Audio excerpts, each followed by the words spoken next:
Salah satu platform trading yang paling populer adalah MetaTrader. Namun, pemula biasanya kesulitan. Bagaimana untuk memulai? Jangan khawatir, di video kali ini saya akan bantu kalian para trader pemula untuk memahami fitur-fitur yang ada di dalam platform MetaTrader, khususnya MT4. Hai, saya Dwi. Sebelum memulai topik pembahasan hari ini, saya mau mengingatkan teman-teman dulu untuk subscribe dan nyalakan bel notifikasi supaya nggak ketinggalan tips cari cuan dari pasar forex di YouTube MAFX. Perlu kita ketahui, MetaTrader sudah ada sejak tahun 2002 dengan MetaTrader 3. 2005 diperbaharui MetaTrader 4. Populer 2007 hingga sekarang. Sudah digunakan ratusan broker bahkan ratusan ribu trader sebagai sarana trading. Sekarang kita lanjut menghubungkan akun demo MAFX ke MetaTrader. Cara menghubungkannya, kalian bisa tonton videonya di sini. Kalian bisa download platform MetaTrader dengan mengunjungi websitenya atau langsung klik aja linknya di kolom deskripsi. Kalau sudah selesai downloadnya, nanti tampilan MetaTradernya akan seperti ini. Nah, kalau sudah dalam tahap ini, kita sudah bisa trading di akun demo. Tapi kita belajar yang basic-basic dulu, termasuk dalam fitur-fitur yang disediakan oleh MetaTrader. Apa aja itu? Kita lihat nih. Pertama nih, banyak cara orang memperhatikan MetaTrader ini bingung pertama kali. Bagaimana sih caranya memperhatikan dari Market Watch? Ini sudah ada nih Market Watch. Market Watch itu apa?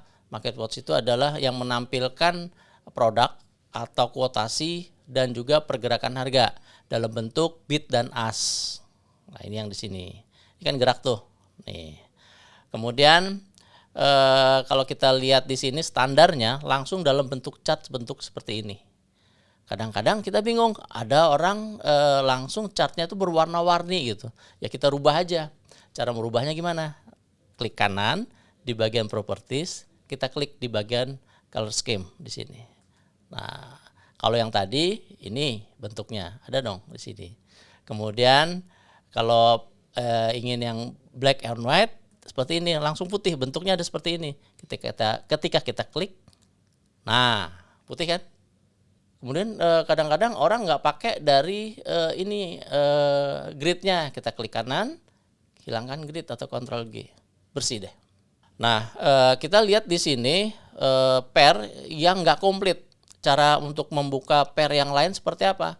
Klik kanan di bagian Market Watch, kemudian show all, muncul semua. Kalau kita lihat di sini kan ada euro dolar, dolar Swiss, pound sterling dolar, dan dolar yen.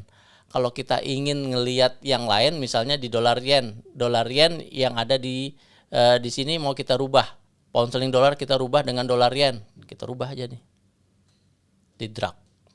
Atau kita cari Aussie, kita drag, rubah. Gitu. Kelihatan ya di sini. Kemudian kita lihat paling ujung, bisa klik yang di sini. Kemudian selanjutnya tentang terminal. Tentang terminal ini bisa dimunculkan, kalau tadi nggak ada di sini bisa dimunculkan dengan Ctrl T. Dimunculkan dengan Ctrl T atau lihat di sini, klik muncul deh. Tuh.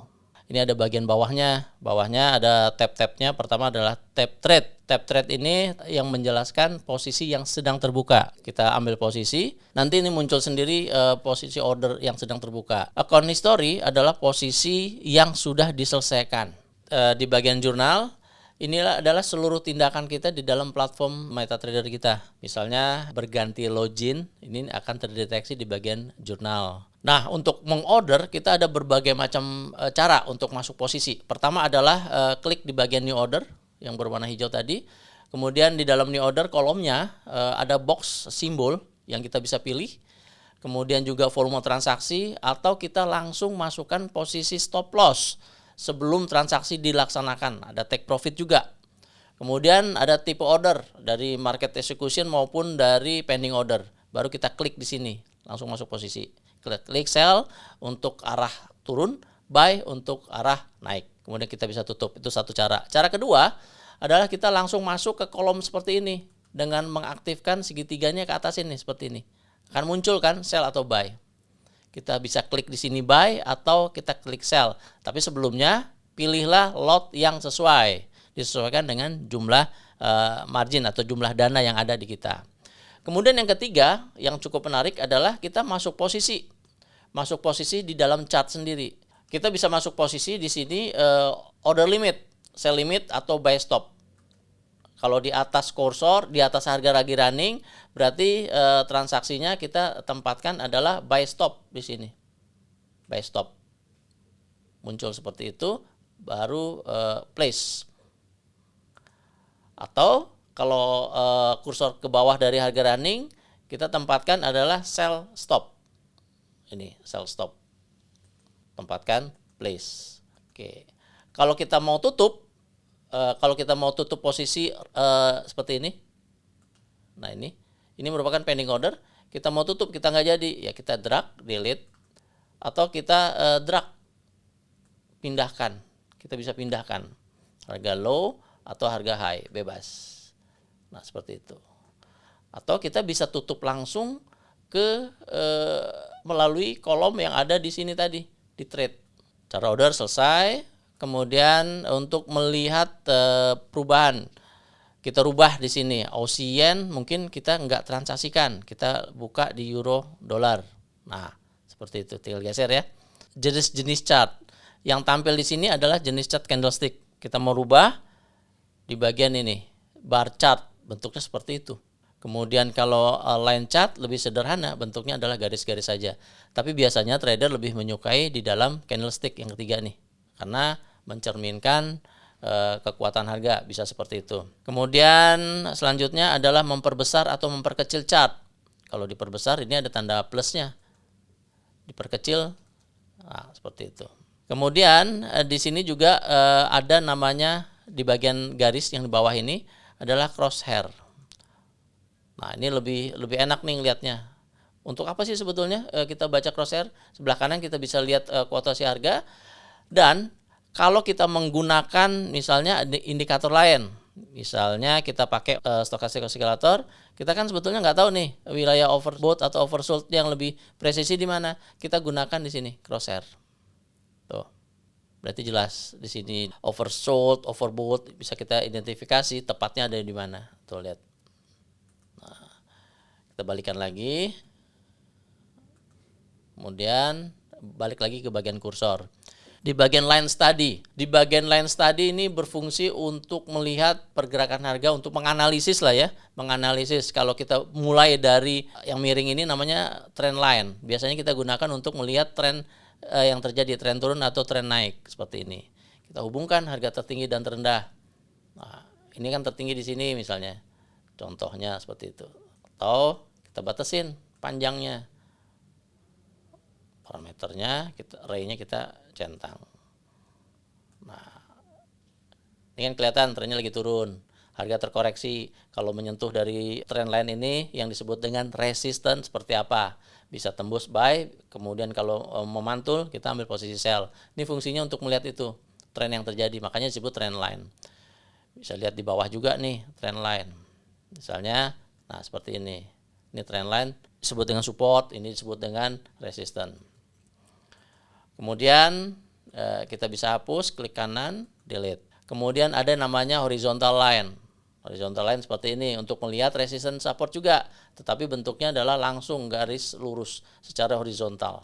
Yang bawah disebut dengan support, yang atas disebut dengan resistance. Kita bisa hapus, klik seperti itu. Oke. Kemudian di bagian kanannya biasa kita pakai, yang sering kita pakai adalah Fibonacci untuk melihat koreksi harga, kemudian untuk melihat juga diskon dan premium dari pergerakan harga. Nah, ini kan harga lagi turun, koreksi sampai mana? Kita lihat nih. Kita bisa rubah nih kalau warna kuning untuk lebih jelas, kita Fibo levelnya kita rubah. Misalnya warna biru nih.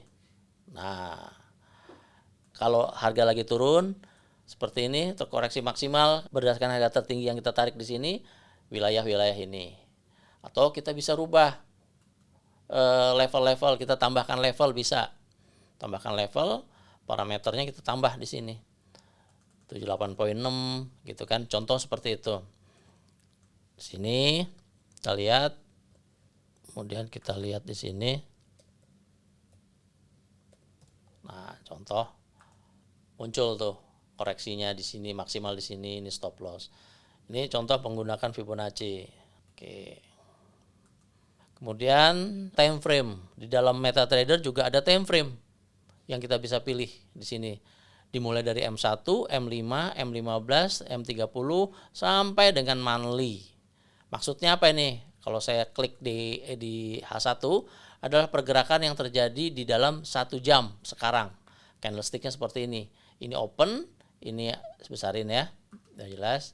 Ini open, ini high, ini low. Sekarang harganya sedang terjadi di bagian sekarang. Artinya close lebih tinggi daripada open.